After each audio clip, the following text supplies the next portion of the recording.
Learn a new language 1 minute at a time, here at Language Central. Let's learn some common words and phrases in Filipino. I'm sorry. Ako ay humihingi ng paumanhin.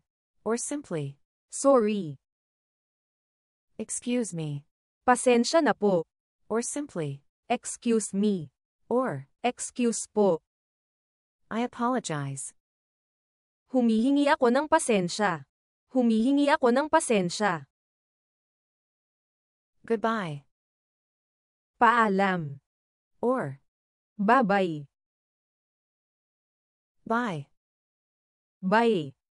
Or, Bye-bye. farewell. Paalam na. Paalam na.